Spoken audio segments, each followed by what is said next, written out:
Desde el corazón de la ciudad de Montevideo comienza Esto es Arte, FM Ciudadela 88.7. Conduce Daniel Fernández Corch, con la participación especial de Diego Alexandreasi.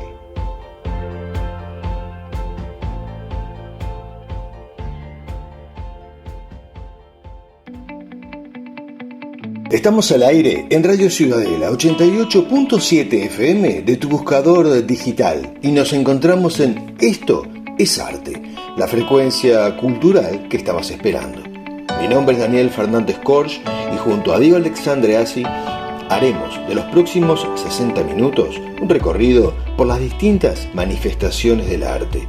Nos acompañan como siempre Gladys Ledesma, María García Marichal, Lilian Irigoyen, Roberto Bennett y también Esther Ferreira desde la cabina de control. Comenzamos el programa de hoy con una frase que creo que ya la semana pasada también lo mencionamos, a Jorge Luis Borges, el escritor argentino Jorge Luis Borges, alguien que alguna vez dijo que la duda es uno de los nombres de la inteligencia. ¿Por qué? Bien, porque toda verdad está sujeta a la discusión o al análisis. Porque quien se queda con una sola verdad, yo creo que la considera inamovible y es allí donde realmente la persona se estanca. Para escuchar el programa desde todo el país o de otras partes del mundo, puedes ingresar a la página web de la radio, que es www.fmciudadela.com.uy. O también nos puede dejar un mensaje por WhatsApp al 099-337-877. O también utilizar el correo electrónico que es programaestoesarte@gmail.com. Y recuerden que después el programa se coloca en YouTube para que ustedes lo puedan volver a escuchar y también para compartir. Esto es Arte apoya a la Asociación Uruguaya de Escritores, AUDE, difundiendo de esta manera todas las actividades que se realizan, tanto las que se hacen vía Zoom como las que se llevan adelante desde el Ateneo de Montevideo de manera presencial. El correo de la Asociación Uruguaya de Escritores es muy fácil: asociacionuruguayaescritores@gmail.com. Les cuento que hoy estamos en un programa, yo diría que histórico para nosotros, porque es el penúltimo programa. Ya el próximo será el último, porque cumplimos un ciclo y vamos a despedirnos como todo cierre para comenzar algo nuevo. AUDE ha estado haciendo muchos trabajos todo este año, ha hecho muchas presentaciones, ha apoyado a distintos artistas, tanto los socios como a otros artistas que no lo son, siempre con ese objetivo de difundir el arte. Sin embargo, sí, creo que muchísimos socios han logrado sacar nuevos libros o también pudieron realizar algunas exposiciones sobre temas culturales que les interesaban. Por lo tanto, que fue un año muy pero muy fermental, pero de eso ya vamos a hablar en el programa que viene. Sí, vamos a mencionar, como hacemos siempre, que hay escritores que han publicado durante todo el año y están llevando adelante sus propuestas en otras áreas, ¿no?, de difusión, como por ejemplo Silvana Ribeiro, Nisa Todaro, Silvana Ribeiro con su libro El mágico sueño de Gaia, Nisa Todaro con El sueño, Graciela Mila, El alquimista de Praga, Marta Estigarribia con su novela Amores dispares, María Senatore con su poemario Marea de palabras, Paula Enoder con su también poemario Melodía singular, Sandra Rush también con su poemario De luces y sombras, Norma García Coirolo, una antología que recoge sus poemas desde varias décadas, que es Rumbo a Sirio, Roberto Bennett con su libro de cuentos La trinchera, María García Marichal con su novela Alter ego, recientemente Gladys Ledesma con su novela Devenir de mujer. O sea que, como ya verán, capaz que me olvido de algunos, seguramente, porque estoy recordando un poco los que tengo más presentes acá, pero muchos más han sido los que han difundido y publicado sus trabajos. Así que ahora vamos a la parte de las columnas de Esto es Arte. No se vayan, que ya venimos con María García Marichal. Continuamos en Esto es Arte 88.7 y damos inicio, como les dije recién, al primer segmento del programa, donde recibimos a la profesora y escritora María García Marichal, autora de la novela Alter Ego, quien hoy nos acerca a un gran escritor irlandés, que es Jonathan Swift, autor de Los viajes de Gulliver, una novela increíble que uno de niño la leyó como un libro de aventuras, pero realmente utilizó la sátira para criticar la política en su momento, dejándonos un sabor, yo diría que amargo, sobre la condición humana y la reflexión de que hay que cambiar un modelo de vida. Con ustedes y con nosotros, María García Marichal, en Autores en Ciudadela, con su trabajo realizado al gran escritor Jonathan Swift.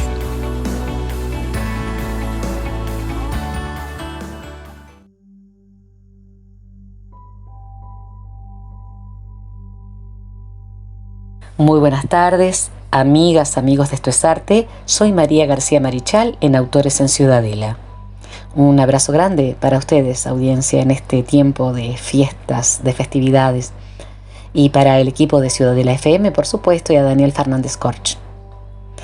Hoy vamos a hablar de Jonathan Swift, este escritor irlandés tan intensamente leído, que creó una saga de 2 libros, Los viajes de Gulliver, que fue increíblemente un éxito entre los niños, cuando era literatura para adultos, y una crítica y una sátira muy severa de la sociedad de las Islas Británicas y de Irlanda.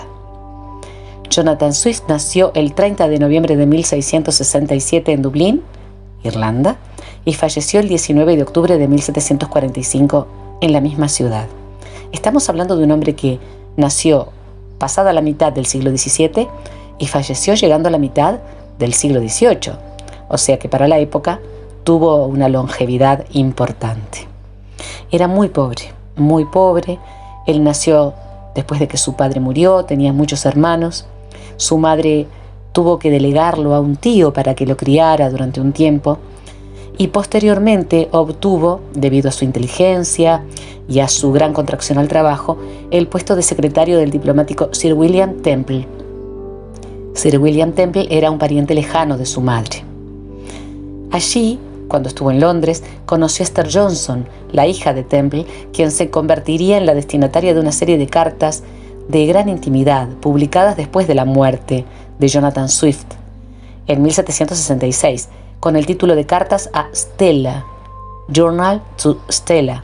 Algunos biógrafos incluso sostienen que llegó a casarse con ella en secreto, porque tuvieron una vida bastante extraña, con muchos apartamentos, con acercamientos, con falta de disponibilidad por parte de la familia para que ellos estuvieran juntos, y otras cosas que no cuenta Jonathan Swift en algunos de sus libros que contienen memorias. Tuvo malas relaciones con su protector.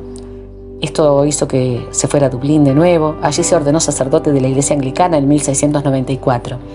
Trabajó un año en la parroquia de Kilroot y, ya reconciliado con William Temple, volvió a Londres porque le interesaba mucho la participación en la política, la religión y la literatura londinense. En ese momento Londres era, por supuesto, la capital mundial, cultural, literaria, religiosa y política. Aunque en un primer momento estuvo cercano a los Whigs, a los liberales, dentro del Parlamento inglés, después se aproximó a los Tories, o sea, a los conservadores. Escribió una serie de panfletos en favor de los Tories y contra los Whigs, que lo pusieron bastante en contra, digamos, de la comunidad liberal. Era muy agudo y muy mordaz en su forma de hacer crítica. Después de esto, esas habilidades de escritura, esas habilidades literarias, le permitieron dirigir el Examiner, un periódico del Partido Conservador. Hay un panfleto suyo, La conducta de los aliados, en el que acusa al Partido Liberal de alargar en interés propio la guerra de sucesión española. Esto, por supuesto, determinó que el comandante de las Fuerzas Armadas dimitiera. Sí, era muy influyente a nivel político Jonathan Swift en ese momento. tenía gran habilidad como satírico.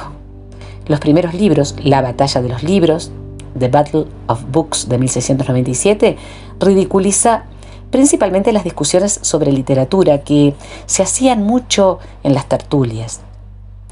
Allí contraponían la calidad de las obras de la antigüedad con las modernas. Entonces, claro, se hacían favorables a los clásicos los juicios de los tertulianos. Después hay un libro, Historia de una bañera, Tale of a Tub de 1704, donde satiriza la hipocresía en el terreno de la religión y la literatura. Aquí perdió las prerrogativas de la Iglesia Anglicana, de la que era, por supuesto, un eminente miembro. Después de que murió William Temple en 1699, se trasladó a Irlanda desde Londres y ocupó diversos cargos eclesiásticos hasta que fue nombrado deán de la Catedral de St. Patrick, nada menos, ¿no? Entre 1713 y 1745 ocupó ese lugar como deán. Realizó varios viajes a Londres para mantener su actividad política y cuando cayó el gobierno en 1718 perdió toda la influencia que había ganado durante esos años. Entre 1724 y 1725 publicó una serie de panfletos a favor de la moneda irlandesa, Cartas de un pañero, Draper's Letters, de 1724. Le significaron, por supuesto, la revocación del permiso para acuñarla y más tarde una modesta proposición, A Modest Proposal, de 1729, en donde ironizaba sobre la posibilidad de vender a los hijos de los irlandeses pobres como alimento para los ingleses ricos, le dio una muy controversial fama. Imagínense ustedes que estamos hablando de una moneda irlandesa que significó justamente la existencia de una moneda de Irlanda, la acuñación de la misma, y después esta sátira lo hicieron un hombre extremadamente famoso y claro, muy controversial.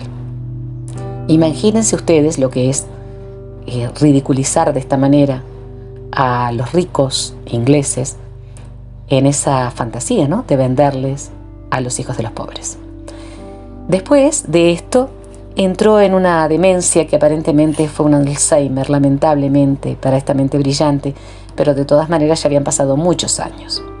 La obra que indiscutiblemente aseguró que pasara a la historia de la literatura y a la gloria fue Los viajes de Gulliver, Gulliver's Travels, de 1726.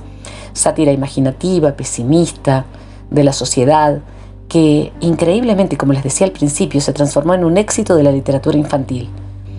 El protagonista descubre países imaginarios, seres minúsculos como en Lilliput o gigantes como en Brobdingnag.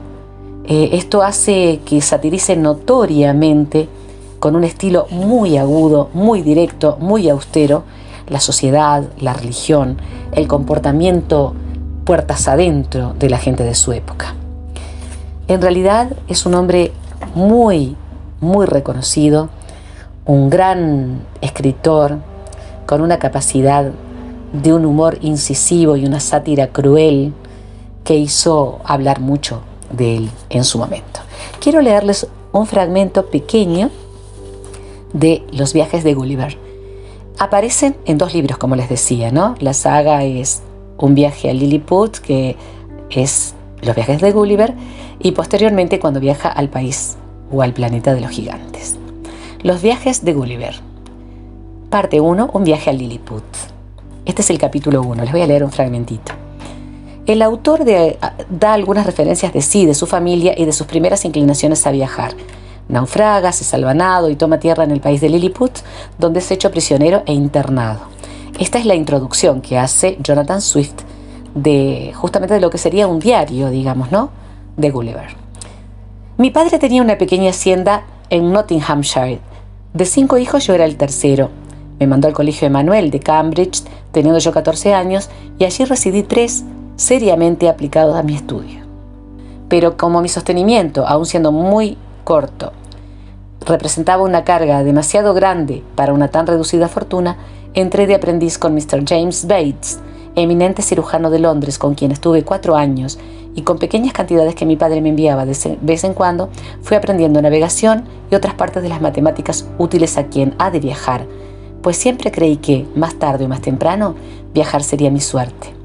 Cuando dejé a Mr. Bates, volví al lado de mi padre. Allí, con su ayuda, la de mi tío John y la de algún otro pariente, conseguí 40 libras y la promesa de 30 al año para mi sostenimiento en Lleida. En este último punto estudié física 2 años y 7 meses, seguro de que me sería útil en largas travesías. Amigos, los dejo en este penúltimo programa de Esto es Arte. Les mando mi saludo y nos vemos la próxima tarde en Autores en Ciudadela.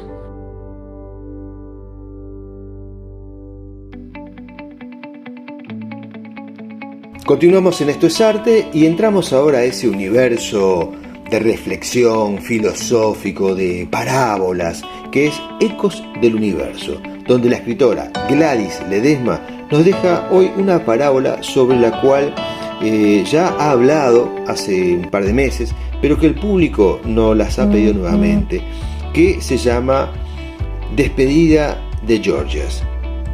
Adelante, Gladys Ledesma, en Ecos del Universo.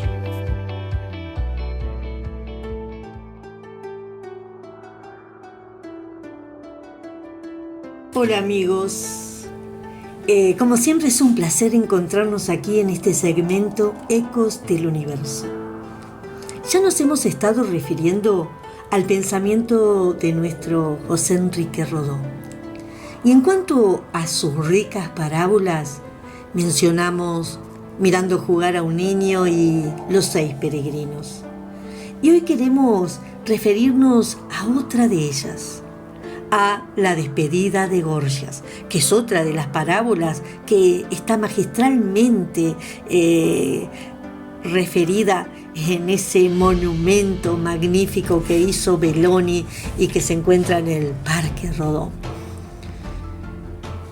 En esta parábola, la despedida de Gorgias, Rodó trata el tema de la verdad y cuestiona la verdad dogmática, cuestiona toda idea cerrada al cambio y la adaptación. En ella, digámosla sintéticamente, porque leerla es imposible por motivos de tiempo, en ella se refiere a un maestro, Gorgias, que en su ciudad natal enseñó una filosofía que molestó, que alarmó, que ofendió a los poderosos de la época, por lo cual terminaron condenándolo a muerte. Y al igual que a Sócrates, el método elegido para ese fin fue la cicuta. Y faltando 2 días para que llegue su muerte, lo dejaron reunirse con sus discípulos. Estos estaban angustiados, consternados, y quisieron expresarle su amor y esa promesa de fidelidad con sus palabras.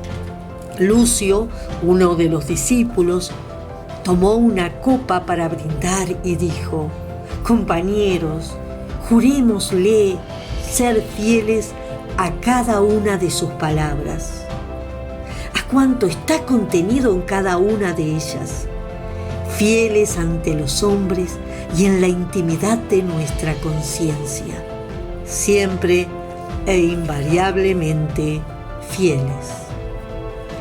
Gorgias lo miró con calma y le preguntó: Lucio, ¿sabes lo que es jurar en vano? Y le respondió: lo sé, pero siento la firme convicción y no dudo de que debemos consolar tu último momento con la promesa más dulce para tu alma. Entonces, Gorgias se tomó un segundo para pensar y le contó una anécdota de su niñez. Resulta que cuando era niño su madre estaba fascinada por su belleza, bondad y el amor que le expresaba constantemente, y ella solo tenía un deseo: que su hijo no creciera, para que no perdiera esa frescura y cualidades. Y resulta que su deseo llegó a oídos de una mujer que pretendía ser conocedora de hechizos, y le indicó una fórmula mágica que debía aplicar todos los días para alcanzar su anhelo. Su madre quedó feliz y convencida de que al día siguiente comenzaría a aplicar la fórmula mágica.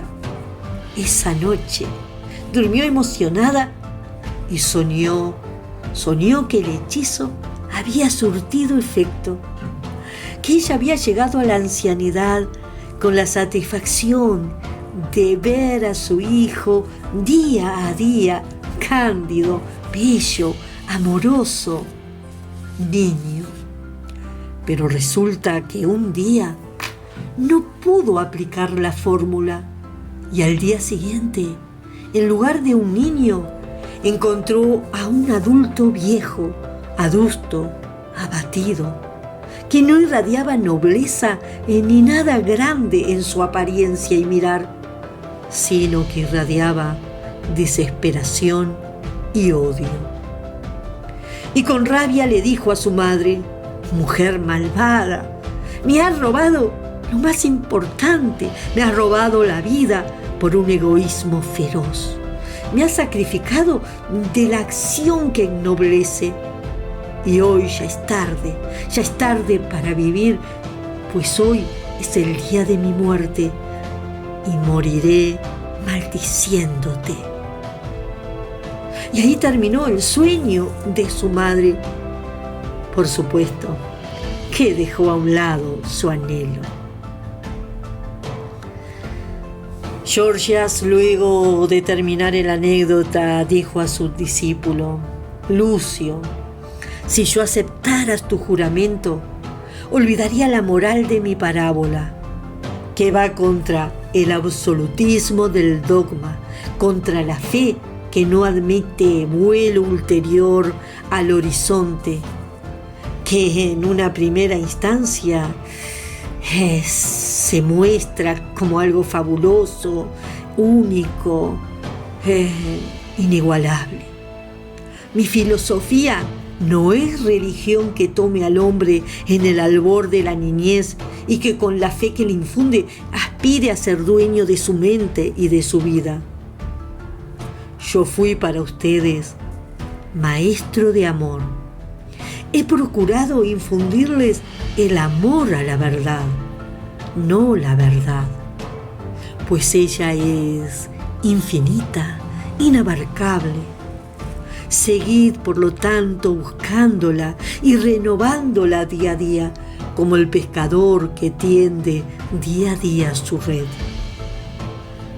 Y así, con una prosa riquísima propia de Rodó, sigue brindándonos los conceptos sobre la verdad. Amigos, creo que ya queda clara la concepción que tiene nuestro querido José Enrique Rodó sobre el dogma, sobre el absolutismo de las ideas, sobre la verdad, sobre la infinitud de la verdad. Y pienso, qué importante que el pensamiento de Rodó vuelva a nuestras aulas, que llegue a los niños y jóvenes nuevamente. Sobre todo en estas épocas, el pensamiento de Rodó sigue vigente y es necesario en estas épocas donde las ideas fundamentalistas, absolutistas, intentan dominar las mentes juveniles y por lo tanto así sus vidas. Qué necesario es procurar almas, mentes libres, para que naveguen por el gran océano de la verdad y que cada uno encuentre sus tesoros, sus propios tesoros, algunos de los múltiples que existen en el gran, infinito océano de la verdad. Gracias, amigos, un abrazo grande.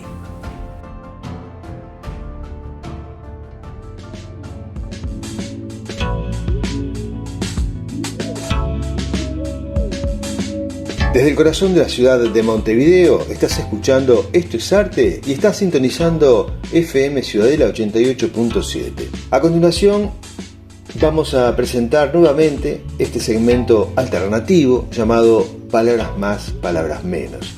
y vamos a conversar sobre cómo construir un personaje.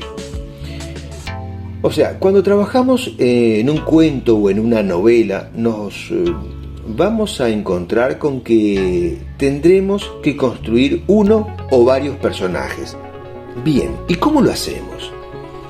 Si estamos narrando la historia, describiendo un lugar, o sea, el escenario en donde se desarrolla lo que estamos contando, bien, allí nos podemos detenernos y decir, a ver, Graciela era alta, de pelo oscuro, ensortijado, era simpática, sus ojos eran marrones, le gustaba ir al club. No podemos, porque de esta manera lo que hacemos es romper el clima de la narración y queda como forzada la aparición de un personaje, convirtiéndose en un problema mayor cuando hay más personajes para hacer participar en el proyecto. Quizá ustedes me estén diciendo, bueno, pero esto que está diciendo no sucede. Bueno, pues sí sucede. Hay muchos libros que no están resueltos los personajes y se narra en vez de hacerlo naturalmente, pero a eso vamos ahora. En cualquier cuento o novela, los personajes deben estar bien definidos y el argumento debe ser interesante, por supuesto. Si se logra que los personajes gusten al lector, o sea, que el lector se identifique con él o los personajes, entonces se habrá logrado ya el 50% de aprobación de ese proyecto, o la mitad del camino recorrido. El otro 50% debe estar en la propia historia que estamos contando. A ver, primero hay que tener la historia. Eso es esencial. Lo segundo, hay que seleccionar bien a ese personaje que forma parte de la historia, o los personajes, ¿no? O sea, primero hay que imaginar ese personaje, humano o no humano. Puede inspirarse en alguno conocido o no, o sea, en alguna persona que conozcamos, ¿verdad? O inventarla desde cero. Puede ser totalmente fantástico, pero hay que imaginarlo, tenemos que verlo, tenemos que tomar un papel o lo que sea que ustedes se conecten para hacer este trabajo y describirlo como lo están viendo. O sea, hay que cerrar los ojos e imaginarlo, hay que verlo. Debe ser real para nosotros. Si no es real para nosotros, no lo va a ser para el lector. Debemos saber detalles sobre ese personaje, cómo se viste, qué gustos tiene. En los gustos, bueno, pueden estar contemplados todo, lo político, lo deportivo, lo religioso, lo gastronómico, sus estudios, datos físicos.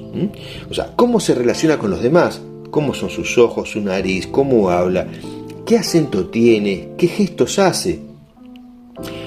A ver, qué particularidad tiene, qué historia tiene detrás. Y acá me quedé pensando cuando les dije qué particularidad tiene. Aquí es importante los detalles, porque los detalles pueden ser importantes en toda historia y esos detalles pueden marcar la diferencia en la historia. Por eso hay que construirlo bien, como dije al comienzo, hay que tenerlo bien definido, porque nos va a resultar muy fácil sacar de allí para seguir avanzando en la historia. Porque llega un momento en que uno lo planifica, pero llega un momento en que los personajes empiezan a moverse solos. Si alguien todavía no escribió una novela o alguien no escribió un cuento donde hay más de un personaje, realmente sucede eso. O sea, se activa algo en la creatividad que hace que los personajes quieran decir cosas y le hablen al escritor, a la voz narradora. Estos detalles pueden ser, por ejemplo, una marca en la piel, un tatuaje, ¿no? O sea, un modo de caminar, un hábito, algo que lleve siempre, un anillo, no sé, una cadena, un sombrero. Esos detalles son los que le dan al personaje esa característica que lo van a distinguir. Es por eso que se admite inspirarse en alguien que hayamos conocido y lo utilicemos como ejemplo para un libro. Claro, hay que realizar varios cambios, ¿verdad? O sea, no podemos describir a una persona que hayamos conocido, hay que disfrazarlo un poco. tomar la esencia. Y si es alguien muy cercano y después leer el libro, se puede llegar a sentir muy identificado, pero hay que tener cuidado con eso. Pero esa es la habilidad de todo escritor. Antes de comenzar a escribir una historia, hay que tener definido, como dije, los personajes que van a intervenir. En ese momento haremos una ficha de cada uno, de los principales, por supuesto, ¿no? O sea, de los que hemos tomado como reales, ¿no? Después, todos estos datos no se van a contar de golpe.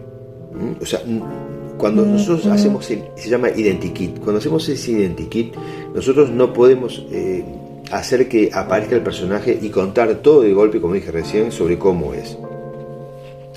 Porque la aparición debe ser natural. O sea, lo que no debemos hacer es, por ejemplo, decir, como dije hoy, ¿no? Laura era, o Graciela, no sé el nombre que dije, era alta, de ojos marrones, de pelo oscuro, ensortijado, había trabajado vivía en la calle tal, de chica le gustaba tal cosa, una vez en la escuela se había caído y lastimado una pierna, por lo cual ahora tenía una marca que cuando se ponía un short, una pollera o qué sé yo, se le podía ver esa marca como si fuera una víbora. O sea, ojo, no debemos decir todo de los personajes de esta manera, a menos que sea intencional. Siempre está eso, ¿no? Si hay un motivo, entonces sí, si no, no. ¿Por qué pasa? Si contamos todo lo que respecta al personaje o a los personajes de esa manera, como recién puse este ejemplo, lo que vamos a provocar será detener la historia, como dije al comienzo, interrumpir el suspenso, quitarle la fluidez, ¿no? Además, eso será muy poco profesional, desde ya se los digo. O sea, pongamos como ejemplo una apuesta teatral, ¿no? O sea, ¿cómo reaccionaría el público si cada vez que aparece un personaje en escena y vos estás sentado allí, antes de actuar, subiera el director de la obra y le explicara a todo el público que está allí que ese que subió recién al escenario es Graciela, que era esa alta, tiene la marca en la pierna, estudió en tal lado, fue a tal escuela, cuando se cayó le pasó lo de la... No, sería terrible, ¿verdad? Bueno, así como este ejemplo es el impacto que sucede cuando uno escribe. A ver, para que se entienda mejor todavía. En la vida real, cuando conocemos a alguien, nosotros no sabemos todo de esa persona en ese momento. O sea, lo vamos conociendo de a poco y a veces solamente nos quedamos con esa imagen, con esa impresión, porque quizá no lo veamos nunca más, o que capaz que lo conocimos una vez y lo vemos dentro de 2 o 3 años, ¿no? O sea, nosotros en un principio vamos a conocer a alguien por su nombre, ¿no? Podremos llegar a saber si estudia o si trabaja o dónde trabaja por alguna charla allí que se dé, pero no mucho más que eso. ¿Por qué? Bueno, porque la discreción lo es todo en la vida y lo es todo en la literatura. O sea, nosotros conocemos al personaje o a las personas poco a poco. Con esa naturalidad es que nosotros debemos llevar adelante el proyecto que estamos haciendo, ¿no? O sea, ¿qué técnicas podemos utilizar para contar los distintos aspectos de un personaje? Bueno, si alguien es violento, por ejemplo, bueno, podemos decir que normalmente cierra la puerta con mucha fuerza, o que golpea con el puño en la mesa, o cuando habla dice malas palabras o palabras hirientes. O sea, tenemos que demostrar por sus hechos cómo son los personajes, ¿no? Si es una persona amorosa, bueno, justamente que todo lo que se relaciona a él tenga esas características, y es así que el lector va a recibir mejor a ese personaje, lo va a ir conociendo poco a poco y también se va haciendo una idea de lo que es. Lo otro es, frente a un diálogo entre uno y otro, hablar de un tercero que va a aparecer de repente dentro de 2 o 3 o 4 capítulos más adelante. Eso también funciona, es una técnica, pero siempre tenemos que ser naturales como en la propia vida. Bueno, espero que les haya gustado y les sirvan todos estos consejos. La entrevista con Daniel Fernández Corches.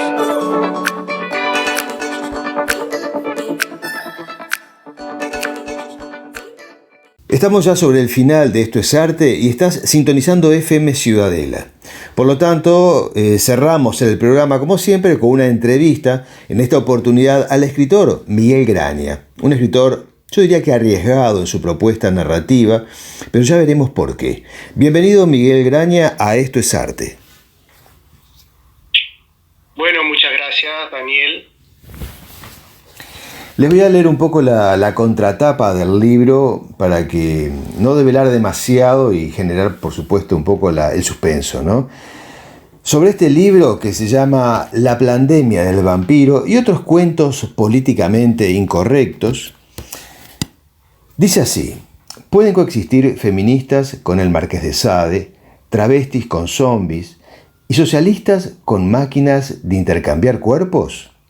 Para tiempos extraños, cuentos extraños. Aunque, ¿cómo se satiriza una realidad que ya se satiriza a sí misma cada día?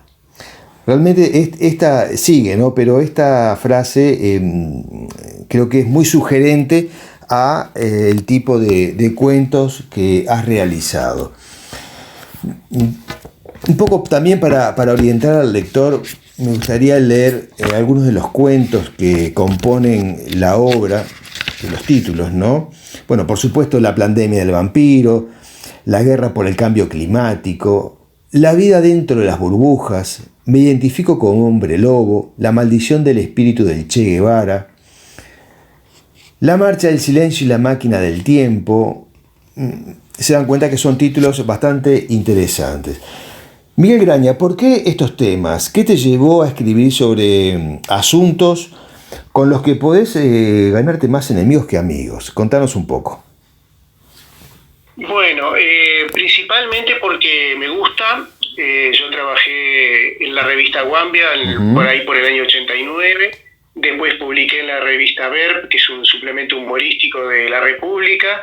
Por esa época había bastante material de Argentina, también estaba la revista Humor, aunque era político, había mucho humor escrito y gráfico, y después estaba la Sex Humor, que también era bastante arriesgada. Habían revistas en Estados Unidos, la revista Mad, la Charlie Hebdo en Francia, en fin, había una serie de revistas y de material, pero no solo gráfico, habían libros también. A mí me gustó mucho toda la vertiente de humor negro de Robert Louis Stevenson, El Club de los Suicidas, y bueno, Kafka, Lewis Carroll, autor de Alicia en el País de la Maravilla. Y bueno, en este momento, hace un tiempo, esta parte, unos 10 o 12 años para acá, empecé a ver que no había material para satirizar. O sea, había cosas que estaban pasando que eran muy, muy satirizables, muy grotescas, muy surrealistas, y no había nadie haciéndolo. Y bueno, a mí me gustó la idea de escribir cuentos porque pensé, ¿cómo puedo hacer? Y dije, ya hay gente escribiendo en forma de estudio. Está Agustín Laje, por ejemplo, Nicolás Márquez, están otros escritores en España también. Pero yo dije, acá hay una hegemonía cultural y hay una corrección política instaurada que proteja ese discurso hegemónico, ¿no? Que hace que la gente no se anime a burlarse, a tener una visión satírica, de humor negro, de humor sarcástico, absurdo. Entonces dije, bueno, puedo hacer lo que me gusta, lo que me sale mejor, que es por el lado del humor y de la ficción. Entonces se me ocurrió hacer una mezcla, por un lado, de ciencia ficción, porque como decía Margaret Atwood, la autora del cuento de la criada, la distopía es lo que ocurre hoy. Y dije, voy a ponerle en lo que mezclar los que a mí me gustan, los géneros que me gustan, como terror, ciencia ficción, y por supuesto con humor. Y todos los cuentos tienen una base en algo real, algo que está ocurriendo hoy, algo que alguien dijo, en personajes reales, hechos reales, movimientos reales como el feminismo, el lobby LGTB, el nuevo orden mundial, la Agenda 2030, y a su vez con toques, te digo, de esas otros géneros. Y bueno, me gusta hacerlo, me gusta, y vi que no había nadie, y digo, ¿por qué no hacerlo igual? Porque sí es cierto que hay una dictadura de la corrección política, y hay censura en las redes. Me pasó que me bajaron la cuenta de Facebook por mucho menos que esto. Digo, no, pero no puede ser, tiene que haber vías de dejarle una muestra de lo que era esta generación y de las cosas que habían. Inclusive en cine, lo último que vi de humor negro hace muchísimos años fue Los monstruos de Dino Risi en blanco y negro, una película italiana con cuentitos cortitos de 5 minutos con Vittorio Gama, por ejemplo, y esa visión no hay hoy, no hay nadie haciendo nada, y siempre se pierde el ejercicio de una generación a la otra. Si no hay un estímulo artístico de visión satírica, se va perdiendo, y es una pena. Entonces quise dejar algo, aprovechando que me había jubilado, quise dejar algo y a la vez hacer una militancia por la libertad de expresión, ¿no? Porque no hay nada mejor que satirizar algo, para criticarlo, satirizarlo, ¿no? Burlarse de él, y hacer un ejercicio de esto me parece fundamental en estos tiempos. Claro que sí. También mencionaste al comienzo a Lewis Carroll con Alicia en el País de las Maravillas, y justamente lo que Lewis Carroll quiso hacer en su momento, y un poco con tu propia impronta de hoy en este presente, fue justamente criticar a toda la sociedad victoriana, ¿no? Y también lo satirizó y lo ridiculizó a través de todos los personajes que logró en este libro, que mucha gente cree que es un libro infantil y realmente no lo es. Tiene ese contenido político-social también. Sí, exactamente. Yo tenía ese librito que yo te había comentado, que era un librito de cuentos cortos, que descubrí muchos autores que no conocía. Por ejemplo, hay un fragmento de Oscar Paniza, de una obra de teatro que escribió, que le costó los últimos 15 años de la vida encerrado en un manicomio, con la expropiación de todas las propiedades que tenía.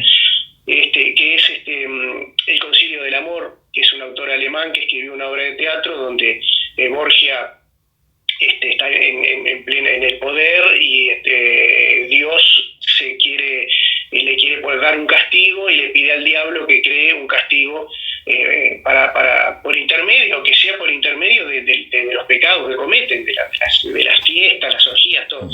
Y el diablo tiene una hija con Salomé, y esa hija va a desparramar, si no la nombra, pero es la sífilis, ¿no? Entonces, claro, en la época que él escribió era muy fuerte. Él escribía contra el poder también, contra los gobiernos de Alemania y todo el siglo XIX. Y descubrí un cuento inédito de Quiroga, descubrí otros humoristas como Sacchi, que es Héctor Hugh Munro, que murió en la Segunda Guerra Mundial, creo que en la Primera, perdón. Y entonces me motivaron al punto de hacer citas directas y otras indirectas. A veces pongo algo en el epígrafe, pero otras veces hay una cita indirecta. Hay no te acordás, el del hombre lobo, en el archivo hombre lobo, hay un niño que dice: me llamo Gabriel Ernesto, y es un niño lobo. Y ese cuento, Gabriel Ernesto, es un cuento de animales y superanimales de un niño lobo, precisamente, que escribió Sacchi. Entonces he ido dejando también mucha cita literaria, cinematográfica, musical. La he ido dejando citando explícitamente en algunos casos en forma indirecta también, pero esa es otra de las características que tiene, que me gustó poner y me gustó hacer, dado otra cosa que pasó, que era se estaban dando los cambios en obras clásicas. Por ejemplo, pasó hace unos años que la ópera Carmen de Bizet en Italia se le cambió el final porque era incorrecto, que era violencia de género contra una mujer, que mataran a la Carmen al final es un clásico la obra, pero no, ese final no podía ser, se cambia el final.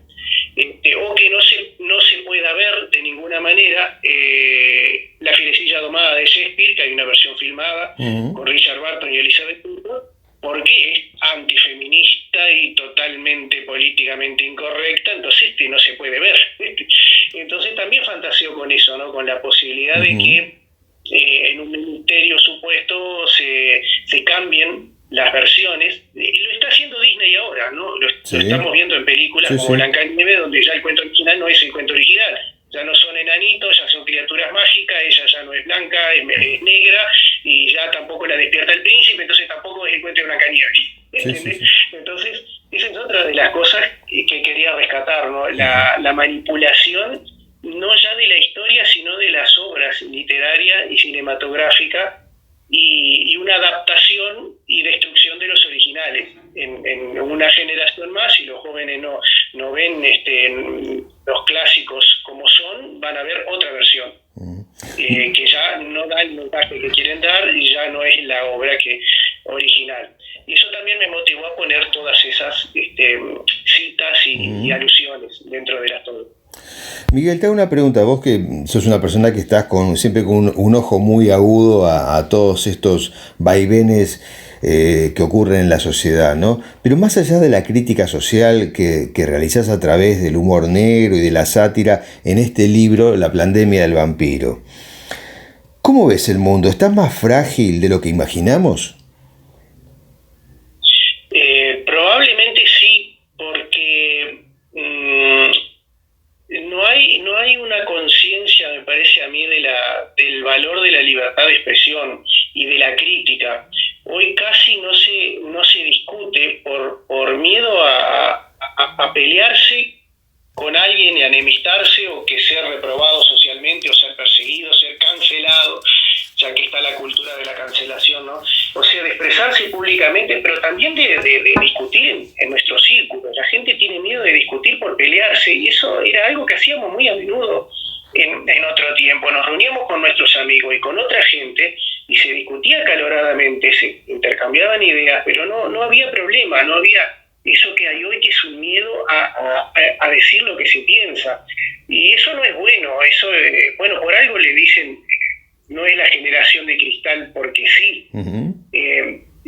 Hay los safe places, que son los espacios seguros, que crecieron en las universidades de Estados Unidos, porque venía un conferencista que decía cosas que iban contra lo que les habían dicho a ellos y que los ofendían, algo políticamente incorrecto, y no podían soportar escucharlo, y se iban a ese lugar que era una piecita donde le ponían música y tenían gatitos y tenían lapicitos de colores para dibujar, y eran estudiantes universitarios.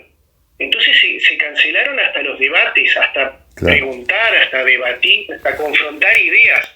Entonces sí está muy frágil, y sobre todo la conciencia de saber que tenemos que mantener esa libertad de expresión, y que no tenemos que tener miedo a debatir y a argumentar.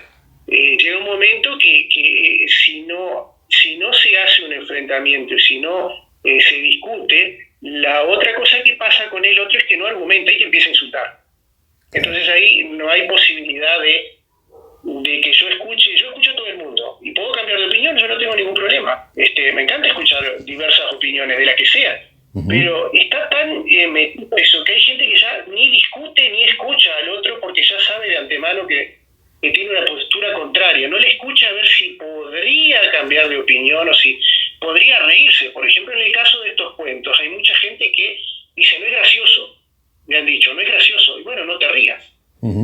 Está todo bien, no lo compres, no lo leas, no te rías, pero no, porque eso no puede ser, no se puede publicar, no se puede decir, ¿entendés? Hay una cosa ahí que no, hay un punto de vista que no era el que había antes, no es normal, no es sano, no confrontar, escuchar, y a veces uno tiene esa sensación que a mí me pasaba con el humor negro, que era, no sabía si era tan incómodo, que no sabía si reírme o no, me estaba haciendo gracia, pero por otro lado era medio oscuro el motivo por el cual me reía, pero eso me di cuenta que estaba bien y que era mucho más incisivo y mucho más interesante que un humor liviano, de la risa, del chiste, que no ofende a nadie y que no pasa nada.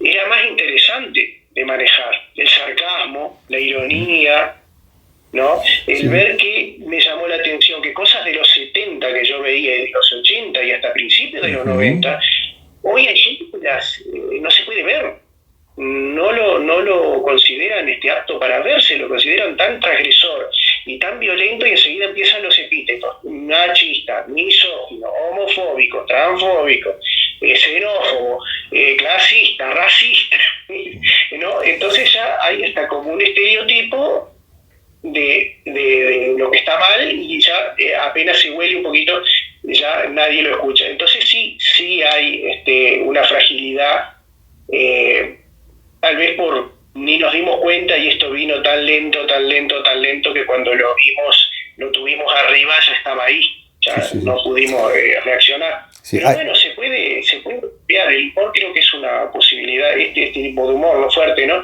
Creo que es una posibilidad muy grande de tener otra visión y sobre todo a mí me pareció otra de las motivaciones era que los gurises más jóvenes vieran la posibilidad que hay de crítica a través de esto y que se engancharan a hacer sus propias versiones del mundo y de la sociedad y de las relaciones, y escribieran sus propios cuentos, hicieran sus propias canciones, hicieran sus propias películas, y que no tuvieran miedo de hacerlo, porque es así como se avanza socialmente. Sí, hay uno de los cuentos que se llama La Marcha del Silencio y la Máquina del Tiempo, que lo mencioné al comienzo, que es una historia que resulta te vas a hacer una adaptación de la novela de H.G. Wells, La Máquina del Tiempo, una sátira que es fuerte, la sátira, que como la planteas, ¿no? Una mirada también reflexiva sobre nuestra historia reciente, hablando de temas, como vos decís, que son un poco tabú, ¿no? Y acá realmente el tema tratado, podemos un poco, desde lo literario podemos verlo, y apartando un poco lo político, porque también nos hace ver que toda la historia puede ser manejada por quien la cuenta, y que no necesariamente se está contando los hechos tal cual sucedieron, ¿no? Creo que por lo menos es una de las interpretaciones que tiene. Claro. Yo pensé en principio, la idea era material. Después me di cuenta que más allá de lo literal de construir una máquina y viajar al pasado para intentar cambiar la historia, que eso ya estaba, por ejemplo, en el invento Kilimanjaro de Ray Bradbury, creo que era en El Hombre Ilustrado, donde el tipo viaja al pasado por el suicidio de Hemingway. No, creo que no era El Hombre Ilustrado, que era otro de los cuentos.